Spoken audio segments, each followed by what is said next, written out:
welcome back to my channel. So today's video is a very sensitive or touchy topic to a lot of people. A lot of people honestly don't talk about things like this, but I feel like it's something that has to be said. It's going to get talked about eventually in a way that the LGBT community is thriving now. We're not going anywhere. You're going to have to see us. But before we get in this video, I would like to apologize for me not posting in 6 days? By the time y'all see this, it'll be 7 to 8 days.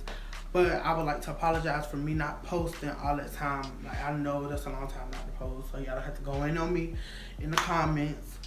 But yeah, so let's get into this video. So growing up, I always didn't feel, I knew I was different than other boys.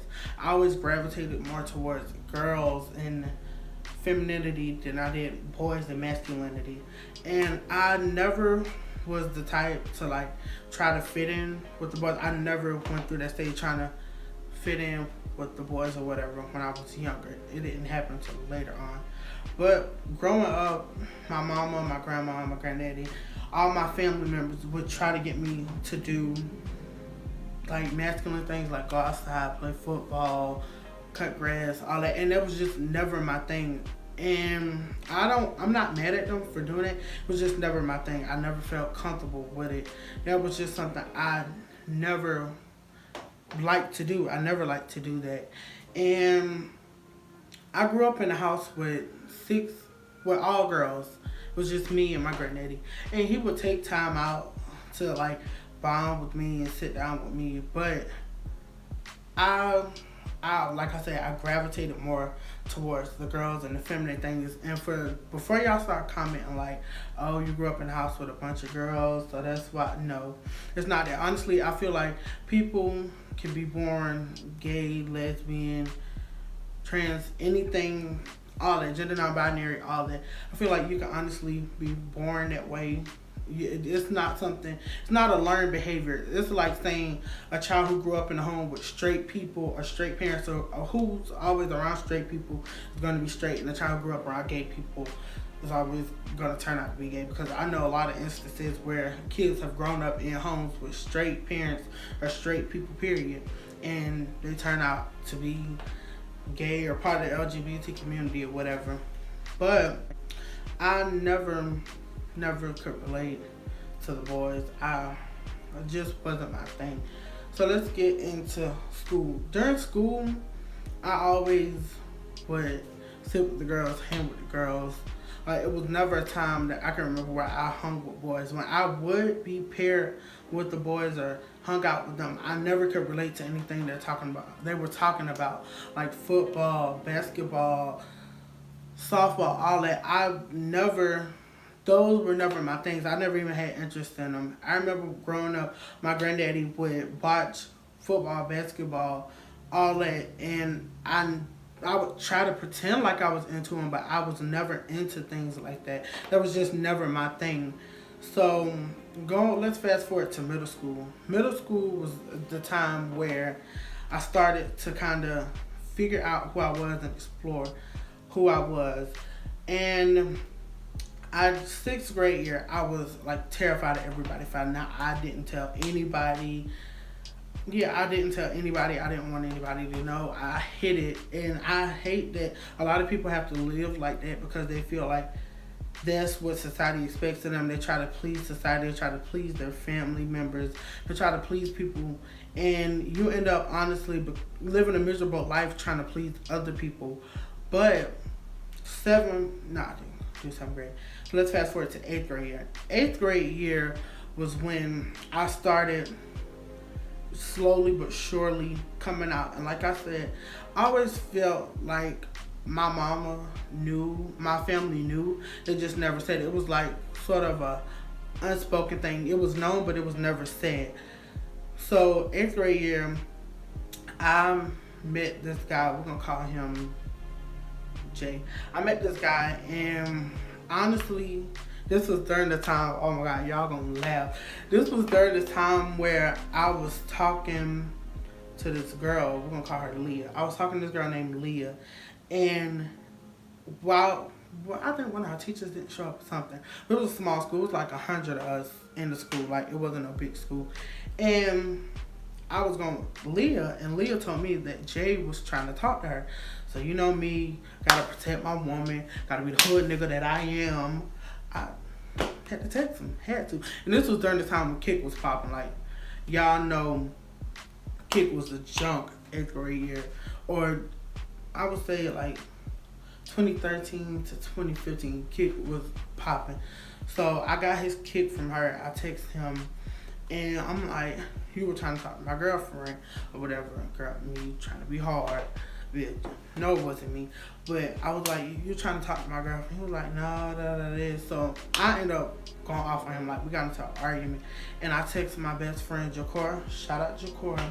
I texted her and let her know what like went down. I sent her screenshots and everything. She was like, you apologize. You need to apologize to him. Like, it wasn't that deep. And to this day, I thank Jakora for that, because honestly, if she wouldn't have told me that, I wouldn't have never met Jay. Like, he would have never brought that side out of me. It was always there, but he made me comfortable with being myself and loving who I am. So I texted him, this was like, Tuesday. I texted him that Tuesday, apologizing to him, and eventually we started texting more often. And I would say about that Thursday night, we were playing like 21 questions or something like that. And out of nowhere, he just told me, he was like, you know I'm bisexual, right? I'm like, oh, okay, that's cool. And this was during the time where I didn't want anybody to know about me. Like, nobody. Like, I didn't want anybody to know. So he was like, oh, that's cool, or whatever. And I was like, well, I'm bi too. No, I was not. I was not bi, but y'all know I had to dress it up. I was like, I'm bi too. So we started talking, and that Friday at school, we started sitting together, and slowly but surely as time went on, we ended up like catching feelings for each other, and we started dating. We dated 8th grade. We started dating 8th grade. So while we dating, nobody didn't really know. My friend Jakor was the first person I told. Then I told the rest of my friends or whatever about him. And it was like, oh, I'm happy for y'all or whatever. And it was a good relationship. He was the first boyfriend or first boy period I ever like dated or been with. So it was something new to me, but I don't know why. I was more comfortable with him than I've ever been with any girl, anybody. And I've dated girls before, I dated guys before, but I was more comfortable with him than I've been with any girl. Up until that point, I would talk to boys, but I wouldn't date boys because I thought it made me gay. I don't know why I thought that, but that's just how I thought. But fast forward, the school, like my whole school, it's a small school, my job, it's 100 of us. And the school started finding out, and it got back to the principal, and the principal called us into the counselor's office, and she was like, look, it's causing too much commotion. If I get more complaints or anything, or if it causes more problems, she's gonna have to call our parents. And I'm like, no, you're not finna call my mama. You are not finna call my mama, because that means if she would've called my mama would've knew, and I would've had to tell her, and I wasn't ready at that time. So me and Jay, we taught 8th grade. Ended up talking from 8th grade all the way up to my 10th grade year. And during that time, we was on and off. It was rocky or whatever. But I wouldn't trade that for the world, because like I said, he made me comfortable with myself. So let's fast forward. 8th grade summer, me and him talking, it's going good or whatever. I ended up moving back to South Carolina, where I'm from. So it was like a long distance relationship. But yeah, I ended up moving back to South Carolina, where I was from. It was a long distance relationship. Now this was 9th grade year. 9th grade year, I said to myself that summer, I was going to school. I was going to be who I am. I was going to be the most flamboyant thing at this school. Like, because I just got to the point where I was fed up. And honestly, when you get to the point where you're fed up and you're tired of pleasing other people, you really don't care. Like, you don't care at all. So ninth grade year, I ended up meeting my two best friends, Naila and China. Shout out to them too. And they were the first people I told at my school that I told them about me or whatever. And all the other kids, when I first came, they thought I was a girl or whatever. Then it got to the point where they would ask me, was I gay or was you this, was you that? And I would always tell them no, because I feel like I don't put myself in a box. I don't label myself. I'm just me. So I would never give them an answer, because honestly, I feel like it's none of your business, and it's rude to walk up to people and ask them about their sexuality. Like, you wouldn't walk up to a straight person and be like, "Hey, are you straight?" Like, I feel honestly that's none of your business. If a person decides to share their sexual orientation or their sexual preference with you, then they'll share it with you. But don't just walk up to people asking them, are they gay, are they this, are they that. So ninth grade year, we having fun, whatever. It gets to the point where I'm comfortable enough with them to where I told them. So I told them, they honestly, one of my friends, she had it a little hard at first, but eventually both of them were accepting. And then when I moved back, all the boys, all the teachers, everybody knew, but they, like I said, it was an unspoken thing, so nobody never said anything about it.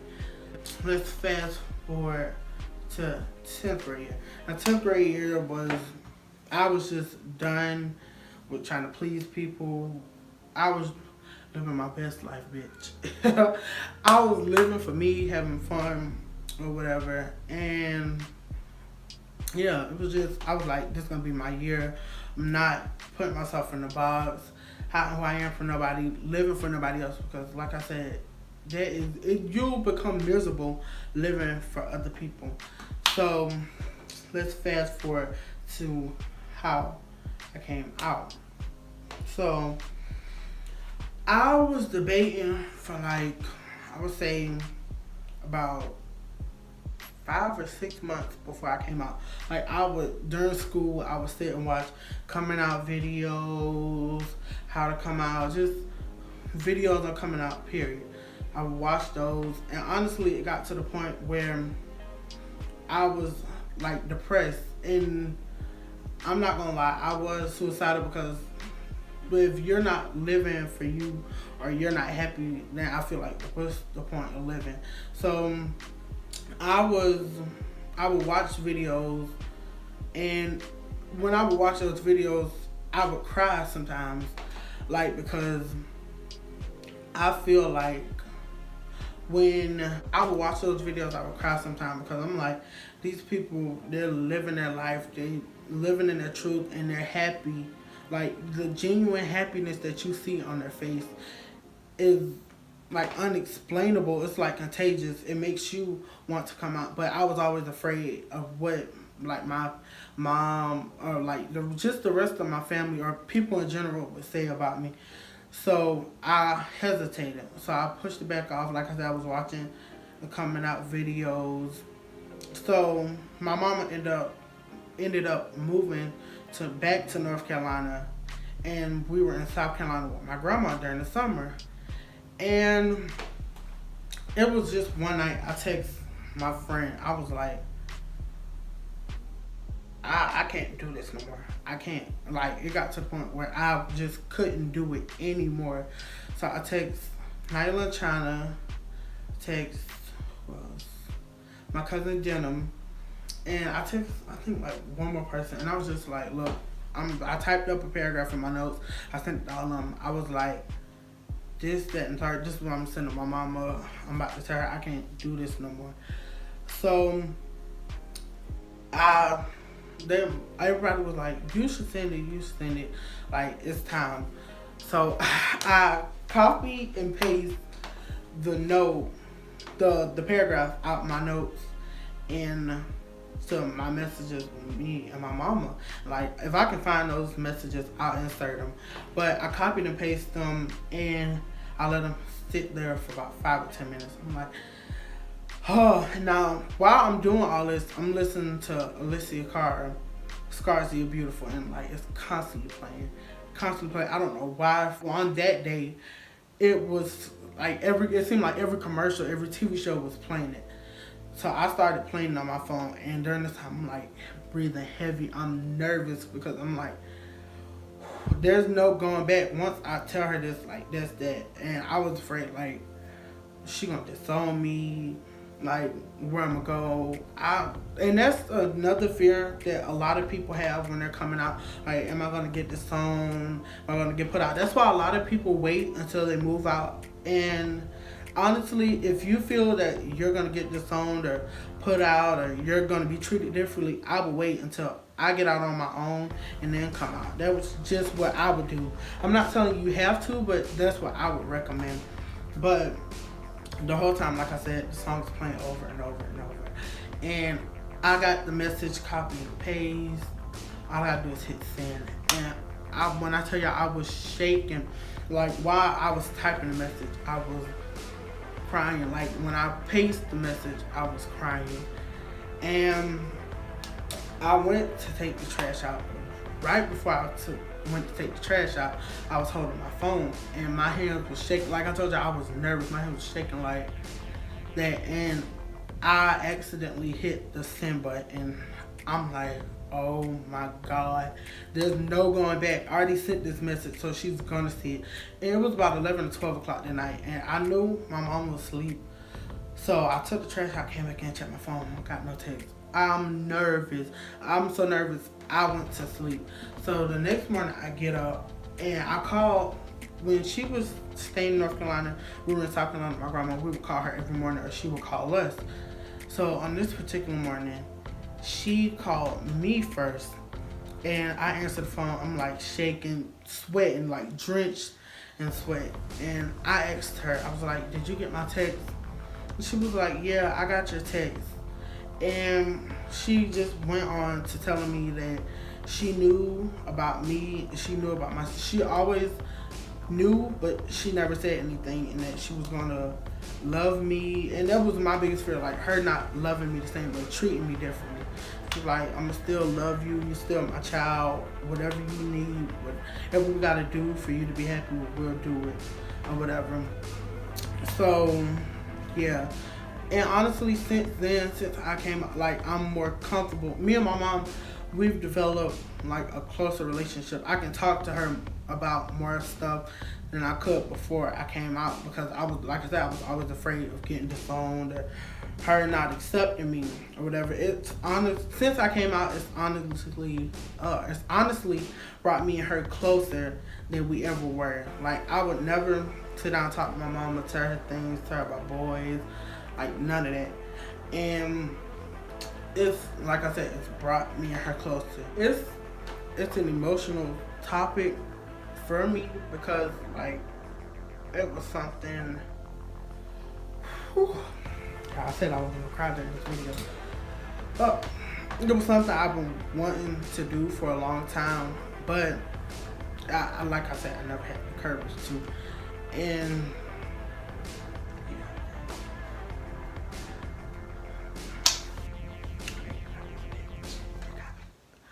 okay, so let's get into advice I would give somebody who hasn't come out or who plans on coming out. The first thing I would say is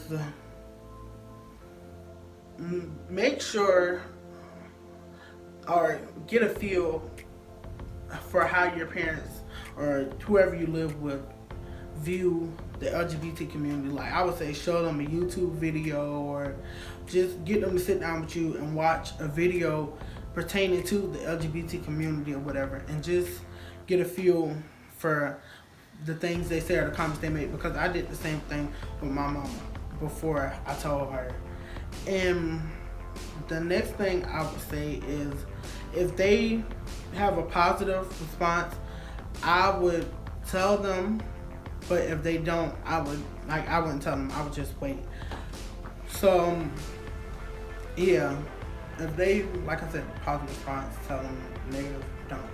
The next thing I would say, or I would tell to a person who hasn't come out yet and is planning to come out yet, I would find a backup place to stay or have a plan just in case things don't go the way I plan or you hope for them to go or whatever. I would have a backup plan because, like I said, there are some parents and some families that don't accept their child or whatever, or don't come to terms with it.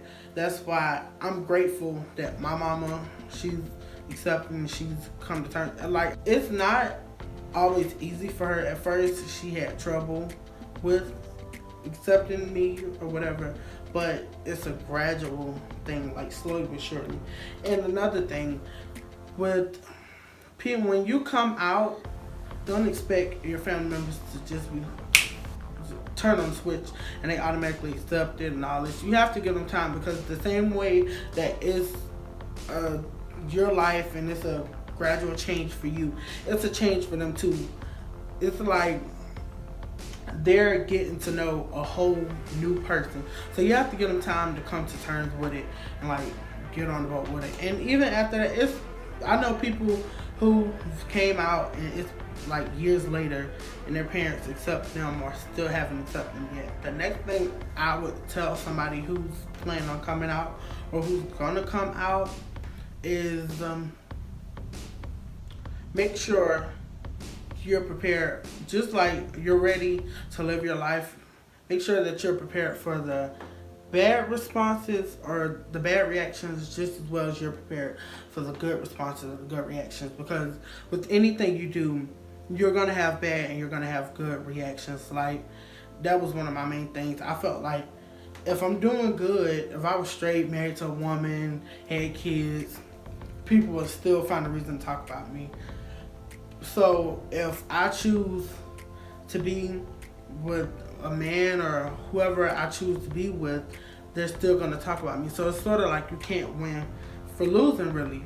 So yeah, I would say just be prepared for the backlash, because it's going to be some backlash when you come out. Even when I'm in public, or like when I was in regular school, when I would be at school or whatever, I would hear like boys. It was mainly boys. Like, I would rarely hear girls make smart remarks, but it would be boys. Like, it would be boys saying ignorant stuff, derogatory stuff. It would be stupid stuff. But you gotta have a tough skin if you plan on coming out. Like, the stuff they said rolled off my back. It's when boys that were like, tell, like, oh, you know, he this, or you know, he that, or like, I never told people that I was a girl, but a lot of the boys, or a lot of people thought I was a girl. So they were like, oh, you know, that's a boy, or this, that, and the third. And it would roll off my shoulder. And those would be the same boys when I get home that's messaging me or trying to link, or when we're by ourselves at school or we see each other in the hallway and ain't nobody else around and trying to talk to you. Like, those would be the main ones. Or it would be when I'm in public and people would be like, you can hear the whispers. Like, honestly, a lot of people think you don't hear, but you can hear the whispers. You know how when you're in public and you can feel that somebody's staring at you? Like, I can feel when somebody's staring at me. Oh shit, they're about to clock me. Which, and I don't hide that I'm a boy or whatever. I don't even dress feminine, but a lot of people assume that I'm a girl. And for my safety, I tell people. I don't hide it. Like, when I meet a guy or whatever and we're talking, I tell them, because you, like, with all the LGBT deaths and transgender deaths or whatever, and that's one of my main things. I'm not into that whole thing. So I'll let you know from jump. If you decide to talk to me, we can talk. If you don't, you don't. That's just me. But I let guys know from jump, like, look, this, that, and third. You can either get with it or get gone. Like, it's just simple as that. Another thing is safety. With all the, like, LGBT killings and things, or transgender killings, or all that, this and the third, like I said, you have to be careful in today's society. Yeah, today's society is more accepting than they were 10, 20, 30 years ago. But you still have to be careful. Like, even with me, there's certain places I won't go. And I'm not telling you to live your life in fear, but you, like I said, be careful. Like, there's certain stores I won't go to, certain places I won't go.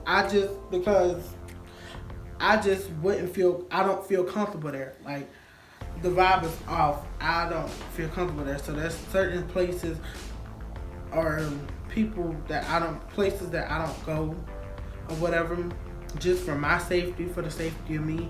And then with me, like I said, with people thinking I'm a girl, it can cause sort of a confusion. Like, I've heard people in public argue like, this girl, like I said, I can hear y'all. A lot of people think you can't hear them, but you can hear them. And that's a dangerous thing, because the first thing a man or somebody assume is, oh, you're trying to trick them or something. Like, it's been instances where I've been out in public and a boy or a man or anybody just tried to holler at me, and they almost be like, you know, that's a boy. Like, I had it happen to me at the mall, like last month. Me and my sisters was coming out the mall, and we were going to the parking garage to get in my car. I was about to go, and some boys pulled up behind my car, and they was like, hey, yo, girl, what's up? And mind you, they're in the same make, same model, just different color car as mine. And I'm like, who are they talking to? Then I realized they're talking to me, because I hear one of the other boys like, oh, you know that's a nigga. So the first thing my natural reaction is to get in the car and go. Like, I don't like confrontations. I'm just avoid this before it escalates. So I pull out the parking garage. I'm nervous. Get to the light, and I lie to you not, these boys follow us for about 2 or 3 blocks. And it's frightening, because I'm like, they could have killed me, or they could have felt like he was getting tricked, or he could have been embarrassed because he tried to holler at a boy or whatever, and his friends told him that I wasn't a boy. And I'm like, I can't get down like that. My last tip for anybody who's coming out is just know your worth, living your truth. Once you come out, don't care what people say, because like I said, if you're doing good, they're gonna talk about you. If you're doing bad, they're gonna talk about you. So why not? But that concludes today's video. I hope I really gave you guys some good advice and some good tips on how to come out, and I hope you enjoyed this video. If you haven't already, like, comment, and subscribe, and click that bell so you can get notified every time I post, so y'all don't miss on videos. Alright, why miss a video from me? But yeah, like I said, like, comment, subscribe, comment down below video ideas y'all would like to see. For people who like plan on coming out or want to come out or whatever, and they need advice, or they just need somebody to talk to, y'all can always DM me on Instagram. I'm mainly on Instagram. I'll be on Facebook, but I'm mainly on Instagram. My Instagram is itsdarius, itzz.darii. I'll put it right there. Y'all can DM me on Instagram or whatever, and we talk. I'm always down for talking to people and giving people advice or whatever. I do it. But at this point, I should have my license to be a psychiatrist or a counselor or whatever. If y'all need advice, or y'all just need somebody to talk to, y'all can always DM me. But that's it, and I'll see y'all in the next video.